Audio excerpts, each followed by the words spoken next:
Vivid Experience, Chapter 2.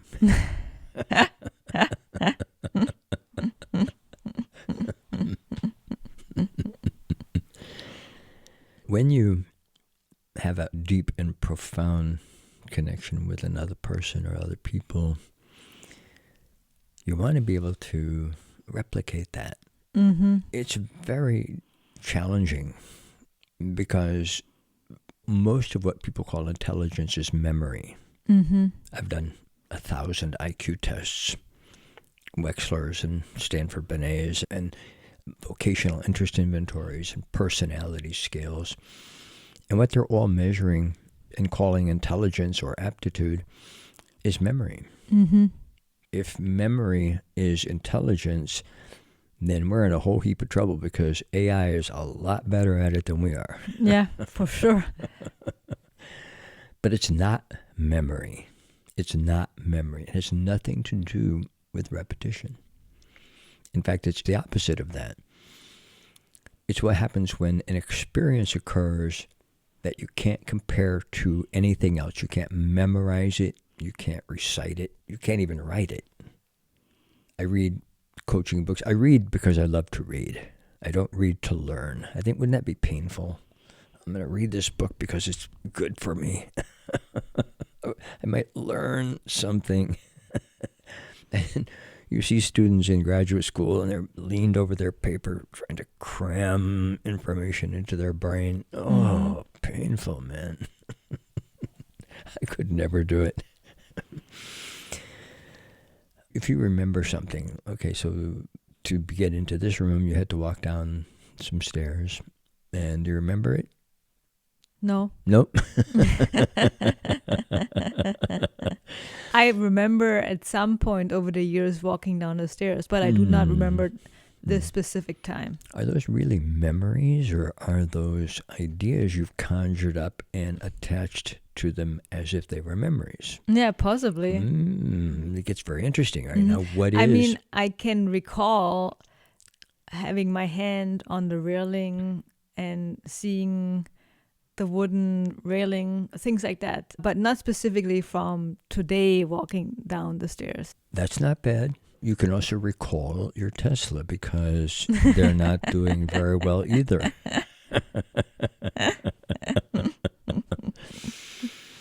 Those are images that you're conjuring up, and they've got nothing to do with anything that is happening or did happen or ever will happen. Mm-hmm. Okay.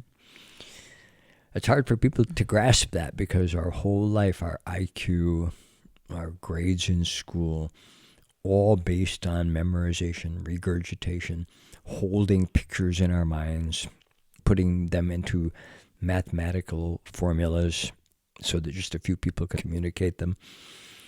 Nothing whatsoever to do with intelligence or the link, that profound shared experience that people have.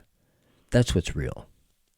Or let's say closer to real. It's a successive approximation of reality. But then the very moment that you try to etch that into your brain, it's gone. Mm-hmm. The experience is gone. Cognition kills perception. Memorization kills experience. Knowledge is pain. Knowledge is suffering. And the more knowledge you get, the more you suffer. Because you want more, you want better information, you want different information, you're grasping for something that doesn't even exist. And people fall into that trap consistently. So the whole education system is based on that. Everything's based on that. Science, art. So if I would get up right now and walk down the stairs again, would I be in the experience, or would I be in the memory of all the times that I am walking down? What's the easiest way to actually access experience? Ooh, grasshopper. You ask a very good question.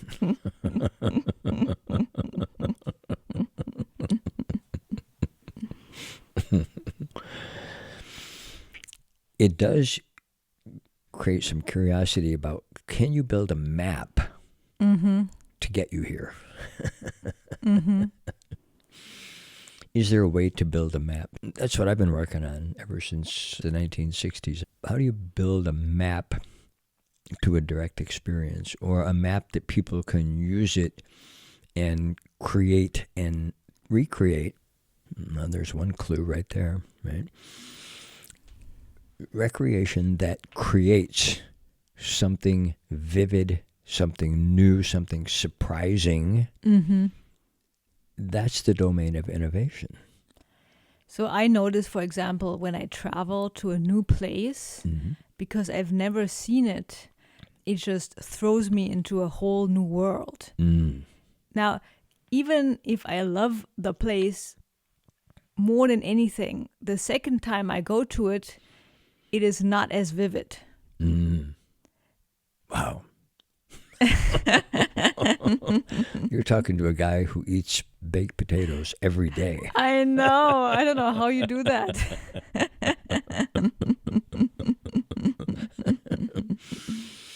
Neurodiversity, what can I say? To me, it's never the same potato. And aren't we really so different in the way we think about things? The way men think of things, the way women think of things, the way you specifically, your perceptions and your perspectives on things, and mine, the members of your team and the companies and the entrepreneurs that you work with.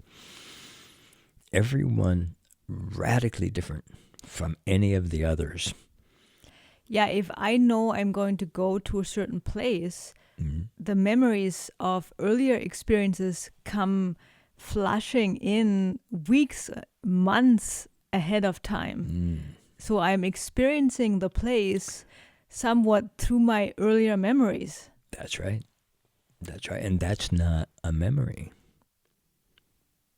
Ooh, now. So what is that then? I don't know. We're building a map here, aren't we? We're starting to create a map to that vivid, let's say, infinite moments that are always going on at some distance. The nature of time, space-time, those things are happening, and then they're happening again in your experience. Guy named I believe it was Pribram. My memory's not very good.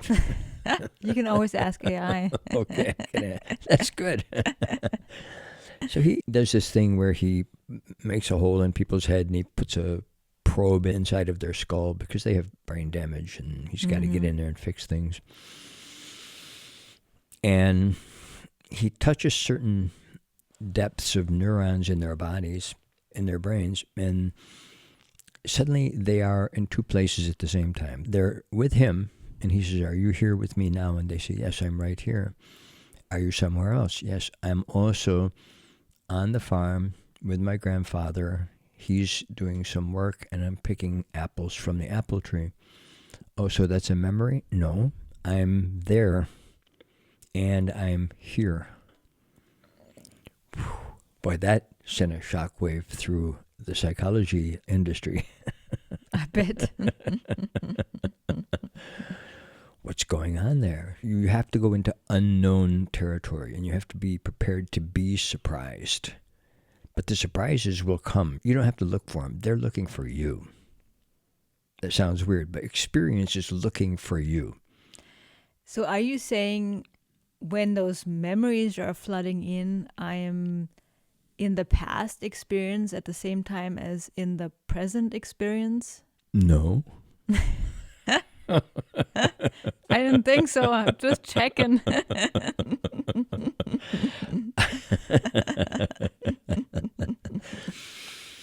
Now, in this conversation, together, versing, together, conversing, singing, we're making music about things that are a little bit too beautiful to condense down to an explanation. Okay, and that's where the communication happens. That's where the transformation happens, and that's where innovation begins. I interviewed 100,000 people, 100,000 interviews, I should say. Some of them were the same people. Cover one side of the face, cover the other side. Look at the varying degrees of vivid perceptions. Right now, if you cover one eye, how far away do I look? If you cover the other eye, am I the same distance away, or is it a different? Well, of course, it's a different distance. So what is going on with that? Now people get curious, and they step right into that vivid shared experience. I start mapping that by filming their faces and filming what in the business we call regressions, psychological regressions. You watch years evaporate off their face. You watch the cloudiness come out of their eyes. You watch the pain come out of their bodies. You watch them become spontaneously animated, and you're filming that. Right? So you can measure that with some combination of topography, graphology, and geometry. Yeah, there's a formula.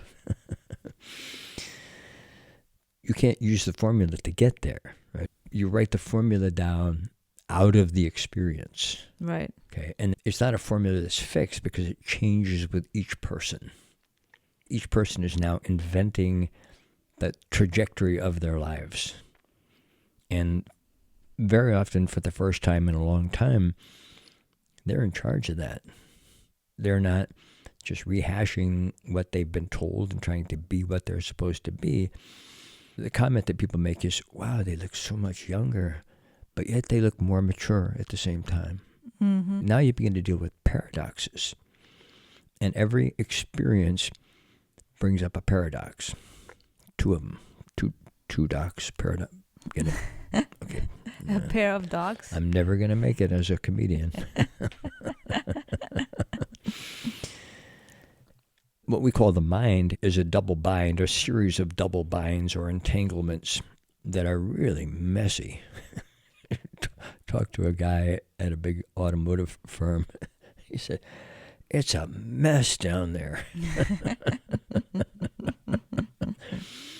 Because you get all those minds all dealing with, if you go left, that's wrong. If you go right, that's wrong. If you go straight ahead, that's wrong. If you go backward, that's wrong. And they're all arguing about how the other one is wrong, how they're right, but then they're not right. And they're trying to validate things with analysis and statistics and probabilities.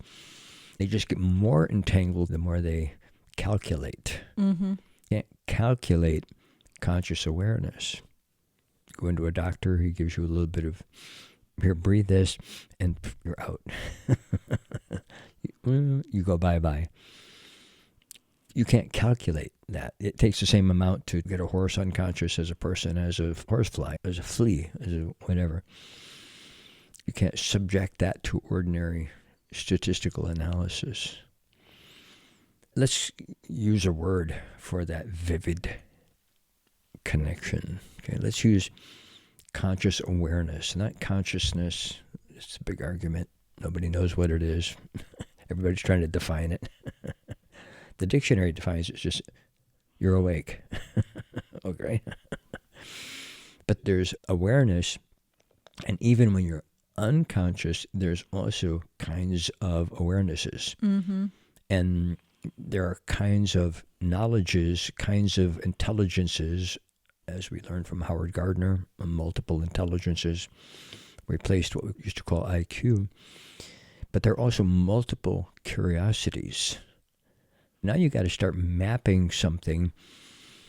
The best metaphor I've come up with, and you'll appreciate it as a musician, is music. Musical theory, you play violin, right? Yeah. When you play, why are you doing that? That hurts your fingers. You got to torque your neck around. That's a very good question. Sometimes I wonder why. Yet, you're loving it. You're creating an experience. You're communicating something. When people hear that, that moves them into an experience that they're sharing with you. Unless it squawks too much, then.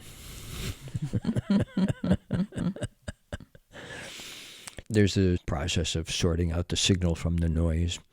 And some days it's easier to get into that space of a vivid experience That's right. than other days. That's right. I like that word space because you're not measuring the note or the vibration as people think, and what people try to measure is the vibration or the frequency. Key of A, 440 hertz. Okay. What's B? 441 hertz? I don't think so. What you're measuring is the interval. You're measuring space. Yeah, and some days you pick up the instrument and you just are right in the flow. Yeah. Yeah. And you have a peak experience. Yeah. Other days you pick it up and it's just laborsome or something. Like, it doesn't sound right. And Somebody invented this thing to torture me. And the same with dance. Yeah. I know you and Will throw dance into your trainings. You'll be talking to people, and then all of a sudden one of you will start to do a little jive. Mostly him. Mostly him. But then you fall into it with him, and people immediately, they're moved by the movement. Suddenly they were listening with their head, trying to get it crammed into some storage bank that they imagine to be behind their eyes. And all of a sudden they look out, they see that, their eyes fly open, their mouths open. They're like, what is going on here? And they're in that flow with you guys, or in that experience with you. Yeah. Guy wrote a book about it called Flow, and totally missed it. Yeah. Was very obviously a guy who spent a lot of time behind a desk. It's not in the word. It's not in the words, right? Books aren't experiences, and words can't convey the experience. So now how do you build the map? Well, now the map becomes a series of games or experiences. You can embed them into video games. You can embed them into sports, as you are now moving with one of your coaches into professional women's volleyball. Mm-hmm. Wow, now what a perfect chance to make a map to synchronize those teams and make that interaction on the floor just sizzle. You've got a really wonderful opportunity there, because you can embed your tools or your method into how they play the game, into what they're doing with their careers. Phil Jackson did that with Michael Jordan and the Chicago Bulls. Michael Jordan never won a championship until Phil Jackson came along, put him into the experience, and suddenly they're winning all the time. They're winning more than any team ever. And he goes to L.A., and it happens again. Now, he's got a map, an internal map, and he's got a spirit or a feeling or a direct experience that he's sharing with those players, and all of a sudden they become completely vivid in that experience. It's a beautiful thing. And he also did whatever it took to make that happen. I've heard the players talk about it when he first came in as a coach, and it was kind of weird. I'm paraphrasing, but essentially they were saying like, yeah, he made us do these strange things, and I don't really know what we were doing. And but I just kind of went with it. Right, they don't know why it worked, but it worked. Suddenly they had a team spirit, and that team spirit carried the day, carried the game, carried the league, and increased the value of the whole industry, the whole sports industry, to the tune of hundreds and hundreds of billions of dollars. Mm-hmm. Oh, we just made a transition from direct experience to billions and billions of dollars. And that's what you guys do. You go out there and you work with the leaders, and suddenly their whole team synchronized, and nobody did anything that made any sense. Yet, poof, that thing happened. You know, that beautiful experience.